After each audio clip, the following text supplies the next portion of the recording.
Part 3. The Stockade. Chapter 13. The story continued by the Doctor. How the ship was abandoned. That afternoon, when the two boats went ashore, the captain, the squire, and I sat talking matters over while keeping an eye on the 6 mutineers left on board who were sitting and skulking. Hunter came down to tell us that Jim had gone ashore, and our hearts sank. We came to a decision, worried for his safety, and saw immediately that Hunter and I should go ashore and find out more. We headed directly for the stockade that had appeared on the map and found it to be a sturdy, well-protected place with a freshwater spring and a high fence. We thought it perfect for defense. With that, we heard the cry of a man dying and thought at once that it was Jim Hawkins, killed this time for sure. We instantly rowed back to the Hispaniola and found the squire white as a sheet, and one of the 6 hands on deck looking equally pale. The captain told me he thought that one might come over to our side. We quickly put Redruth in the galley between the cabin and the forecastle, with loaded muskets.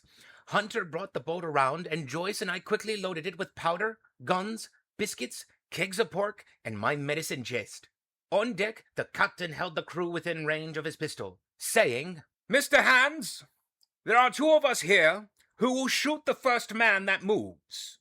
The crew was shocked, but quickly went below decks, only to find Redruth waiting with his weapons.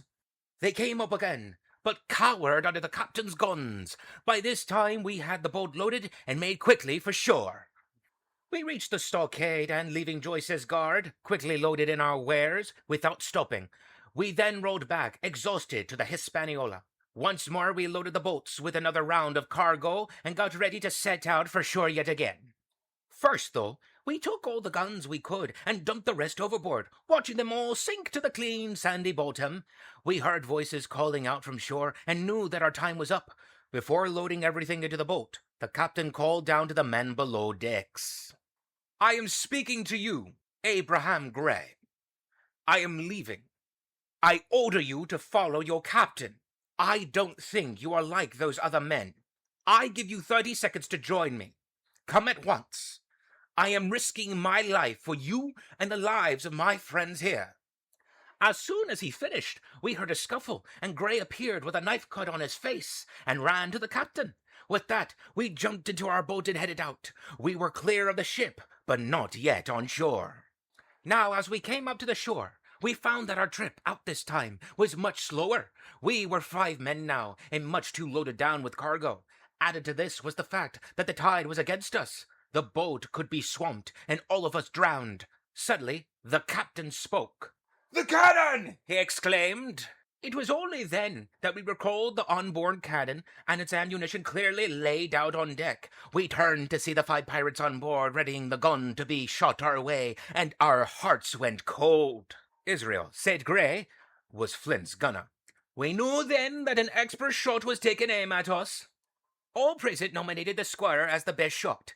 He at once stood up and aimed his rifle at the Hispaniola, and as he shot, we saw Israel duck and the man behind him fall. At the same time, we heard voices from the shore and saw men coming from the trees, pointing.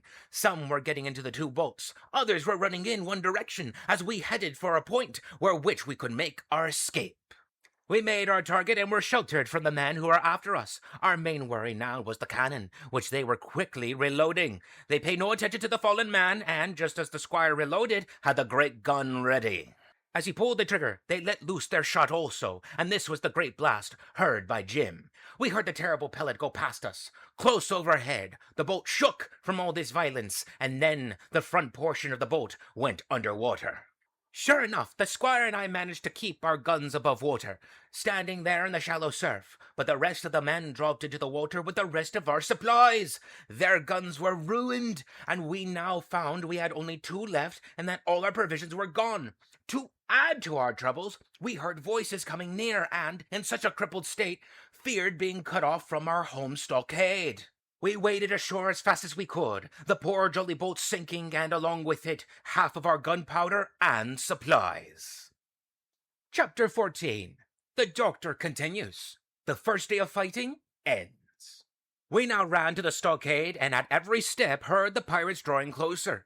As we made for the clearing, the captain passed his best gun to the squire, who raised it to his shoulder and took aim.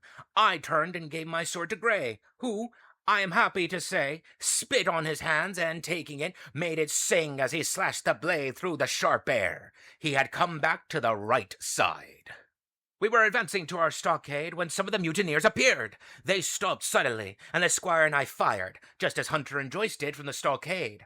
One of the enemy fell dead, shot through the heart. The rest scattered. Just as we were beginning to feel victorious, a shot rang out and poor Tom Redruth fell to the ground. It was plain he was dying. The rest of the mutineers had retreated, so we carried poor Tom back to our stockade, and there, after requesting prayers and asking forgiveness from the squire, he died. The captain then emptied his pockets of the many small items he had been carrying, such as pen, rope, ink, tobacco, and a logbook. He climbed to the roof of the log house, and there tied the flag of England to the top of a fallen tree he had, with many pains, drawn up. Finishing this, he came back down and asked me how many weeks before I expected another ship would come to find us if we had not returned. I answered that it would more likely be months, not weeks, before that happened. The captain then answered that we were very tight on rations. It's a shame we lost that second load. We're much in trouble without it. Just then, we heard the cannon fire again, and heard a ball land just beyond the cabin. We knew then that they were firing for us, but we felt no alarm. "Oh-ho!" said the captain. "Blaze away. You'll never hit us from where you are, but you'll do us the favour of using up all your powder." With that, the gun flared again, but to no purpose. They continued this all through the evening.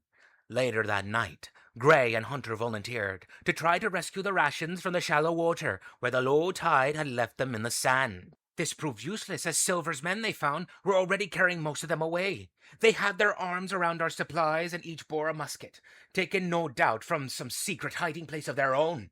The captain began to record our condition in his log. Alexander Smollett, master. David Livesey, ship's doctor. Abram Grey, carpenter's mate. John Trelawney, owner. John Hunter and Richard Joyce, owner's servants, landsmen, being all that's left, with stores for 10 days. Thomas Redruth, shot dead. James Hawkins. And, even as he was finishing, we heard a joyous shout. I ran out just in time to see Jim Hawkins, safe and sound, climbing over the stockade wall.